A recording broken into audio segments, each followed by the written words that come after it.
When you hear the name Cleopatra, what comes to mind? For most of us, it's an instant image. A stunning beauty draped in gold, maybe lounging on a lavish barge. A femme fatale who bent two of history's most powerful men to her will. We see Elizabeth Taylor, her violet eyes defining the queen for generations. We think of a seductress, a decadent monarch whose vanity and love affairs brought down a dynasty. But what if almost everything you think you know about Cleopatra is wrong? What if that image, seared into our minds, is really just a 2,000-year-old smear campaign, a brilliant piece of political propaganda cooked up by her mortal enemy? The story you've been sold is a fabrication. It's the tale of a harlot queen, a narrative so potent it's been echoed for centuries in plays, poems, and movies. But when you start to peel back the layers of Roman slander, you find someone far more compelling. You find a brilliant scholar, a sharp-witted strategist, a ruthless politician, and a ruler who fought fiercely for her kingdom and her children. This isn't the story of a famous lover. It's the story of a truly formidable queen, one of the most capable and educated leaders of her time. So who was the real Cleopatra? I defined her. We need to travel back not just to the sands of Egypt, but into the heart of a political firestorm that was about to reshape the entire Western world. To really get Cleopatra, you have to understand the world she was born into. This wasn't the all-powerful Egypt of the pyramid builders. By the 1st century BCE, the Egypt of the Ptolemaic dynasty was a kingdom in decline. Founded by one of Alexander the Great's generals, this Greek Macedonian dynasty had ruled Egypt for nearly 300 years. They were still fabulously wealthy, controlling the breadbasket of the Mediterranean, but their grip on power was slipping. For generations, the Ptolemies were infamous for their brutal family politics. Sibling rivalry wasn't just a petty squabble. It was often a bloody winner-take-all fight for the throne, filled with assassinations and civil wars. This internal decay made the kingdom vulnerable. And to the west, a terrifying new power was rising. Rome. The Roman Republic was expanding like a tidal wave, swallowing kingdoms whole. Weaker nations became client states, puppets controlled by ambitious Roman senators. With its immense wealth and strategic location, Egypt was the ultimate prize.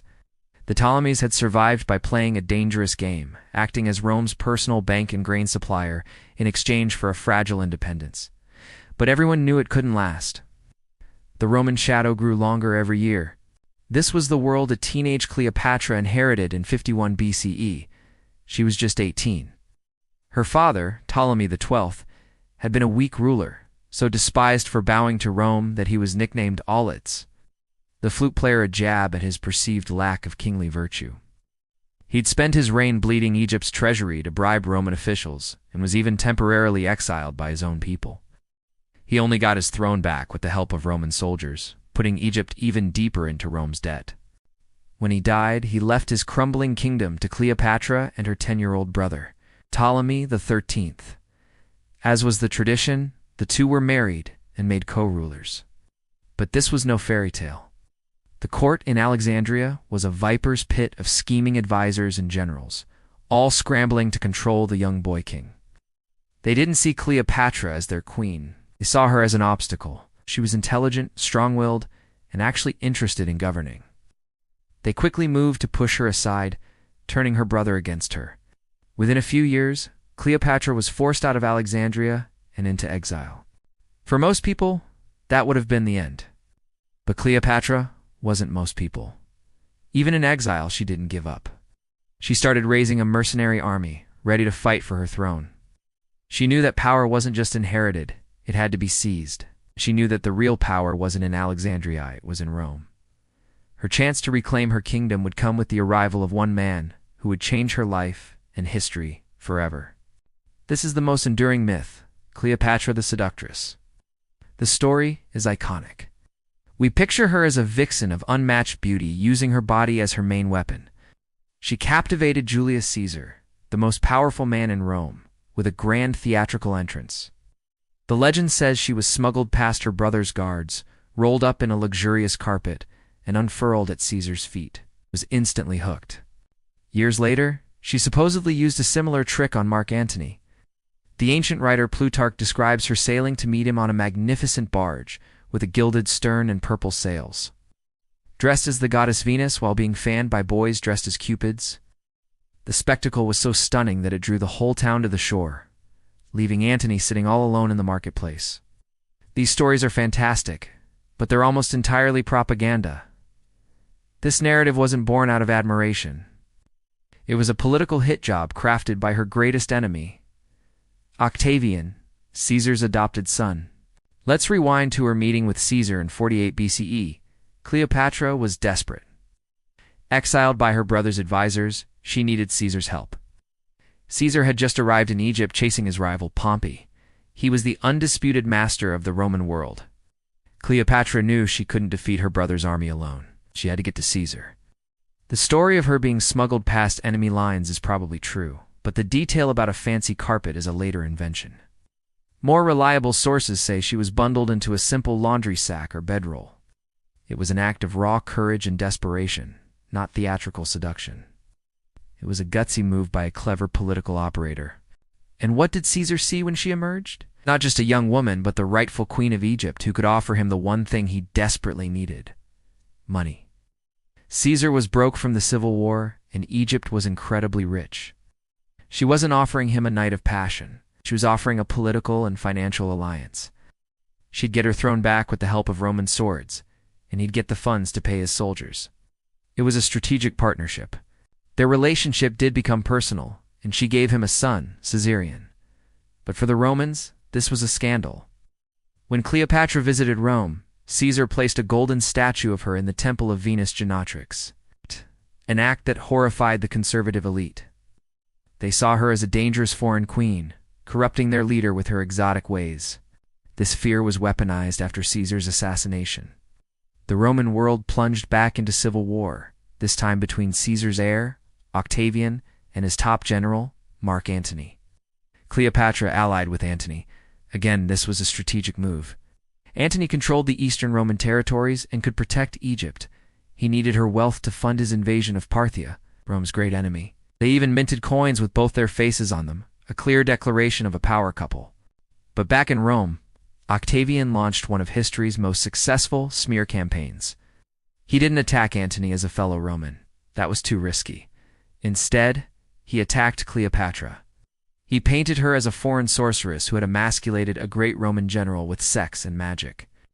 Poets in his circle called her a fatal monster and the harlot queen. Octavian framed the coming conflict not as a Roman civil war, which it was, but as a righteous battle to save Rome from a corrupting foreign threat. By sexualizing Cleopatra, Octavian masterfully erased her political power. In his version, she wasn't a queen making strategic moves to save her country. She was a temptress whose lust threatened Rome itself. And because Octavian won the war, his version became history. The brilliant political mind was replaced by the one-dimensional seductress we know today. If you're finding this journey beyond the myths as fascinating as I do, make sure to hit that subscribe button and ring the bell. We're just getting started, and you won't want to miss what comes next as we uncover more truths about the real Cleopatra. Right alongside the seductress myth is the myth of her stunning beauty. When we hear Cleopatra, we think of an almost magical allure. For decades, her face in pop culture was Elizabeth Taylor's flawless and captivating. Her name is now a brand for beauty products. The story goes that her physical perfection was her greatest weapon, the tool she used to enchant powerful men. The Roman propagandists certainly pushed this idea. Writers like Lucan blamed her harmful beauty for causing a civil war. Cassius Dio, writing centuries later, described her as a woman of surpassing beauty. These accounts reinforced the idea that her influence was purely physical.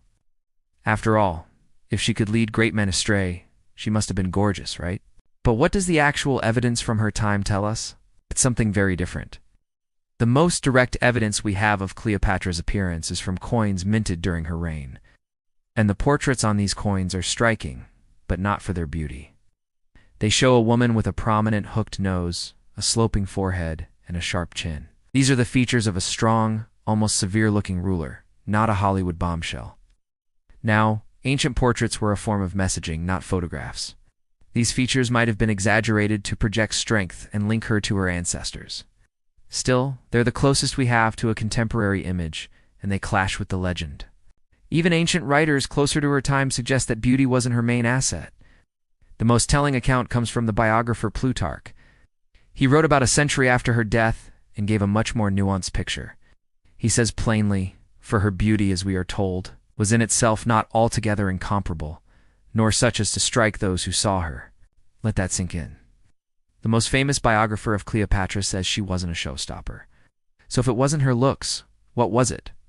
Plutarch tells us right away. Says her true power was an irresistible charm, gushes about the sound of her voice, comparing it to a multi-stringed instrument, and mentions her incredible wit.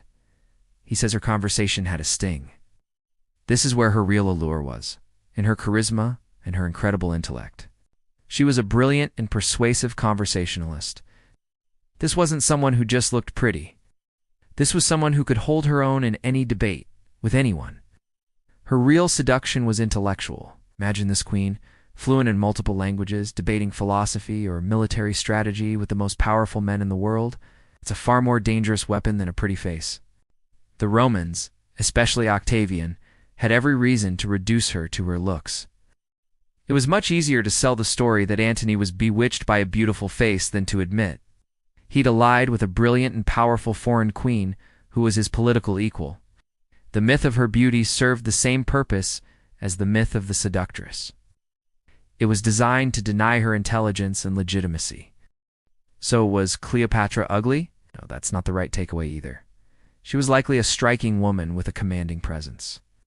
But her power didn't come from physical perfection. It came from her formidable mind and magnetic personality. The legend of her beauty is a perfect example of how history, written by the victors, often prefers simple fictions over a more complex and interesting reality. The propaganda didn't stop at her looks or love life. Another key piece of the Roman caricature was Cleopatra, the decadent queen, a ruler who wasted Egypt's wealth on insane luxuries and parties.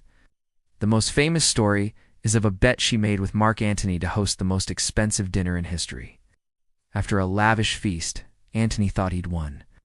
But then Cleopatra supposedly took off a priceless pearl earring, dropped it into a cup of vinegar, and drank it after it dissolved.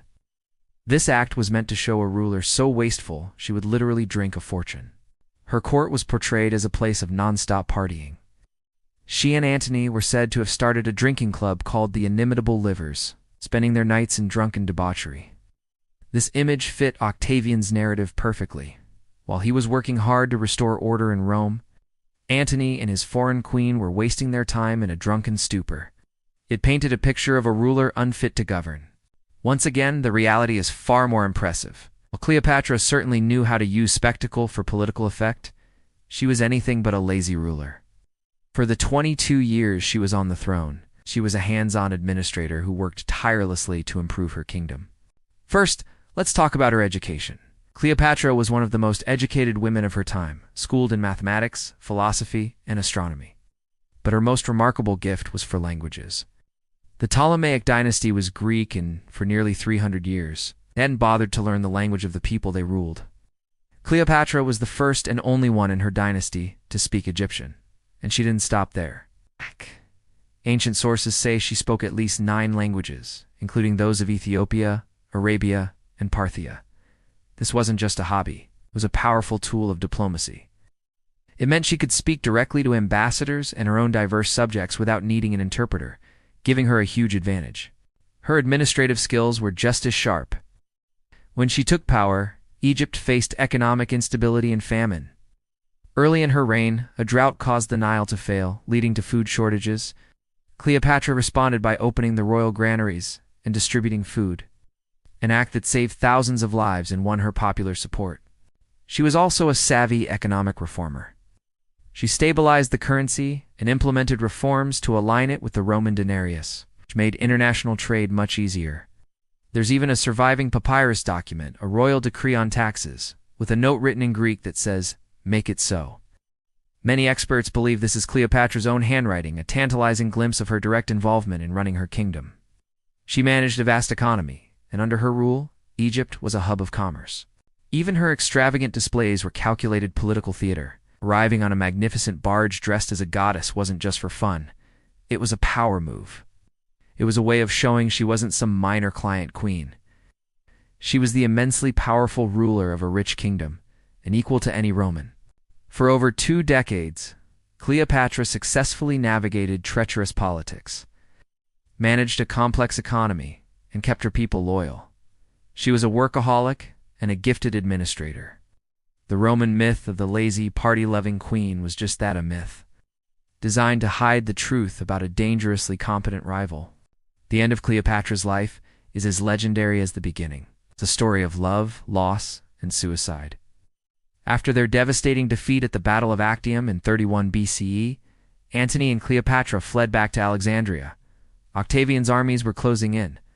The end was near. As the story goes, Antony, hearing a false report that Cleopatra was dead, fell on his sword. Mortally wounded, he was carried to the tomb where Cleopatra had barricaded herself, and he died in her arms. Left alone, as Octavian's forces took the city, Cleopatra faced a grim choice. Octavian planned to drag her through the streets of Rome in his victory parade, known as a triumph, the ultimate humiliation for a conquered enemy. To avoid this fate, she chose death.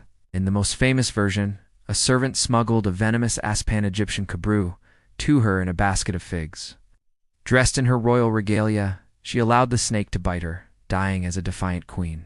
It's framed as the ultimate romantic tragedy, a final act of devotion to her lost love. This story is undeniably powerful, but focusing only on the romance ignores the cold, hard political reality of her final moments. Cleopatra's death was not a romantic gesture. It was her last, and maybe her greatest, political act. First, let's look at the cause of death. While the Aspie story is the most famous, even ancient writers weren't sure how she died. The historian Strabo, who was alive at the time, mentioned both the Aspie and the possibility that she used a toxic ointment. Plutarch also offered an alternative, that she had poison hidden in a hollow hairpin or comb. The snakebite story is dramatic, but modern historians question if it's even plausible. A large cobra would be hard to hide, and death from its venom can be slow and messy. Poison, on the other hand, would have been quick, and certain something a ruler with her knowledge would have had. The reason the ASP story became so popular is likely because Octavian himself promoted it. The snake was a symbol of Egyptian royalty and divinity. By pushing this version, Octavian could frame her death as exotic and foreign, the strange end for a strange queen. It also made her seem weak, dying by a woman's weapon, instead of the noble Roman way of falling on a sword like Antony. But whatever the method, the motive was entirely political. A Roman triumph wasn't just a parade. It was a ritual that showcased Rome's absolute power and the complete subjugation of its enemies. To be paraded in a triumph meant being displayed as property, a living symbol of your people's defeat. Cleopatra had made it clear, "I will not be led in a triumph." Her suicide was a calculated act to deny Octavian his ultimate victory. By taking her own life, she seized control of her own story. She refused to be a footnote in Octavian's. Instead of a captive, she would be remembered as a queen who chose her own end. It was also a final act to preserve her dignity and the dignity of her kingdom.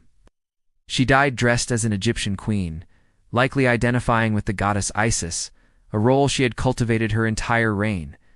Octavian was reportedly furious that she had robbed him of his prize, though he had to settle for parading an effigy of her. He did grant her final wish. He allowed her to be buried with full royal honors, right beside Mark Antony. To see her suicide as just a love story is to fall for the same Roman propaganda. It reduces a powerful queen's final strategic move to a story of heartbreak. Her relationship with Antony was real, but her final decision was that of a monarch. She had fought for 22 years to keep Egypt independent. When that fight was lost, she chose an end that cemented her legacy and denied her enemy total victory. It wasn't a tragedy of love.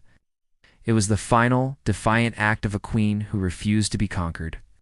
So we come back to the original question: who was the real Cleopatra? She wasn't the one-dimensional caricature created by Roman propaganda. She wasn't just a seductress who used her beauty to control men. Historical evidence suggests her intellect and charm were her real weapons. She wasn't a lazy, decadent ruler. She was a hands-on, multilingual administrator who ran a complex economy for over 2 decades. And her death wasn't simply a romantic tragedy. It was a final, calculated act of political defiance. The Cleopatra of history was a brilliant strategist, a skilled diplomat, and a fiercely protective queen. She inherited a kingdom on the brink of collapse with the Roman superpower ready to consume it. Through sheer intelligence, political skill, and force of will, she kept Egypt independent and prosperous for more than 20 years. She played the same ruthless game of power as the men around her, and for a long time she was winning. Her story is a powerful reminder that history is almost always written by the victors. Her nemesis, Octavian, became Augustus, the first Roman emperor. To secure his own power, he had to justify his war against Antony. He did this by assassinating Cleopatra's character, turning a formidable political rival into a monstrous foreign temptress. His version of the story was so effective it has defined her for 2,000 years. But the truth is far more interesting than the myth. The real Cleopatra was a woman of substance and strength, a queen who dared to challenge Rome. She was a scholar, a politician, a mother, and a survivor. Her story isn't a cautionary tale about a beautiful woman. It's the story of a brilliant leader who fought for her kingdom against impossible odds and chose to write her own ending. In every sense of the word, she was a queen to the very last,